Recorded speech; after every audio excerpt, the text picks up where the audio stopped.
மானஸ் பக்கங்கள். Hi friends, இது மாலிகாவின் கேளுங்க கதை கேளுங்க.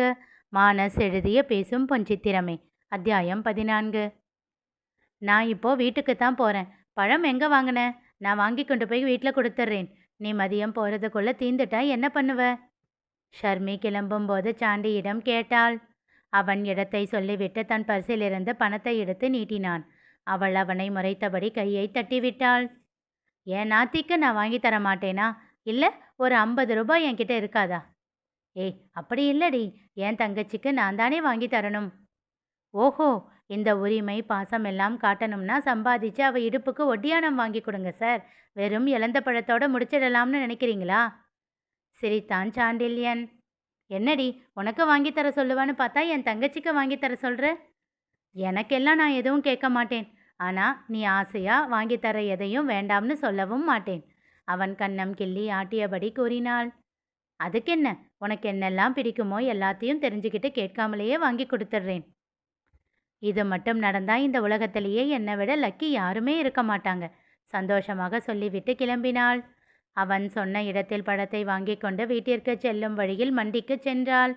செல்வமும் செந்திலும் அங்கே இருக்க அவர்களிடம் சென்று ஹாய் மாமாஸ் என்றாள். வாடா என்று வாஞ்சையாக செல்வமும், வாமா என் மருமகளே என்று கிண்டலாக செந்திலும் ஒன்றாக அவளை வரவேற்றனர். செல்வத்திடம் புன்னகைத்துவிட்டு செந்திலிடம் ஒரு சின்ன வெட்கச்சிரிப்போடு, சும்மா இருமாமா என்றாள். என்ன, காத்து இந்த பக்கம் அடிக்குது? சாண்டி மண்டபத்தில் இருக்கான். மதியத்துக்கு மேலே தான் இங்கே வருவான் என்றான் செந்தில் குறும்பாக. படித்து முடித்தவுடன் சாண்டிக்கு என்று தனியாக ஏதாவது ஒரு தொழில் ஆரம்பித்து தர வேண்டும் என்று மலர் திட்டவட்டமாக சொல்லிவிட்டாள். அவனுக்கு என்று தனியாக வருமானம் இருக்க வேண்டும். லாபமோ நஷ்டமோ அவனே அதை கையாள கற்றுக்கொள்ள வேண்டும் என்று விட்டாள். சாண்டி திருமண மண்டபம் கட்ட ஆசை கொண்டான். அவன் விருப்பப்படி செய்து கொடுத்தனர் அண்ணனும் தம்பியும். சிவலிங்கம் மட்டுமே கொஞ்சம் ஓய்வில் இருக்கிறார். சண்முகம் எப்போதும் போல் அவருடைய வேலைகளை செய்து கொண்டுதான் இருக்கிறார். அப்படி இருக்கையில் இன்னும் சாண்டியும் இங்கே வந்து என்ன செய்ய போகிறான் என்று வீட்டில் உள்ளவர்களும் அதற்கு சம்மதம் தெரிவித்தனர். இந்த விஷயத்தில் மிகவும் சந்தோஷப்பட்டது அமுதாதான். தன் கணவர் எல்லாவற்றிற்கும் அண்ணனை சார்ந்து இருக்க, அதேபோல் மகனும் செல்வத்தை சார்ந்தே இருந்து விட்டான். ஆனால் இப்பொழுது பேரனுக்கு தனியாக சுய சம்பாத்தியம் இருக்கப் போகிறது என்று அவருக்கு மனதிற்குள் அவ்வளவு சந்தோஷம்.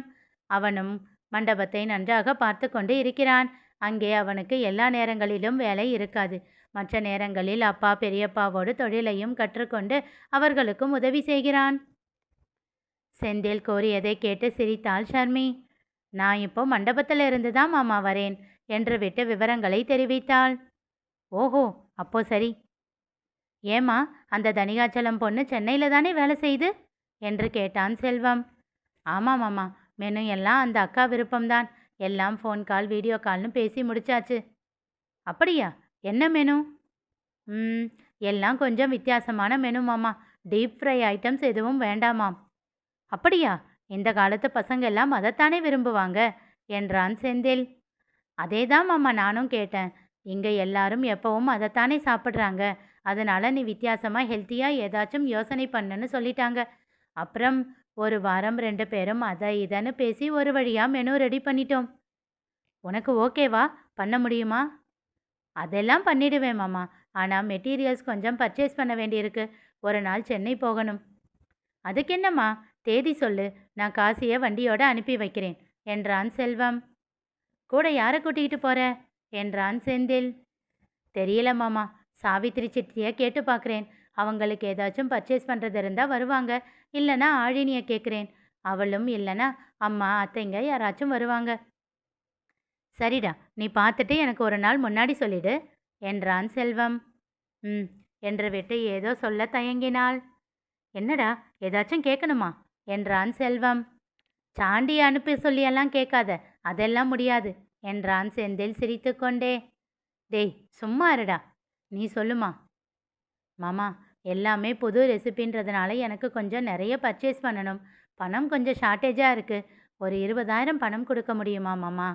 தயக்கத்தோடு கேட்டாள். ஏய், என்னம்மா நீ, முடியுமான்னு கேட்குற? தாங்க மாமான்னு உரிமையாக கேட்க மாட்டியா? கடிந்து கொண்டான் செல்வம். செந்தில் எதுவும் பேசாமல் அமைதியாக அவளை பார்த்து கொண்டிருந்தான்.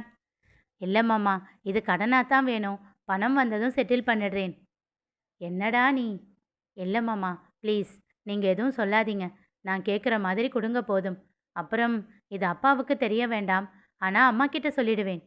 இருவரையும் மாறி மாறி தயக்கமாக பார்த்தபடி கூறினாள். மனதே இல்லாமல் சரி என்று ஒத்துக்கொண்டான் செல்வம். செந்திலோ எதுவும் பேசவில்லை. அவன் மனதில் சிறு சுணக்கம் ஏற்பட்டது. அது என்ன? தெரிந்து கொள்ள தொடர்ந்து கேளுங்க. கதை கேளுங்க. மீண்டும் சந்திப்போம்.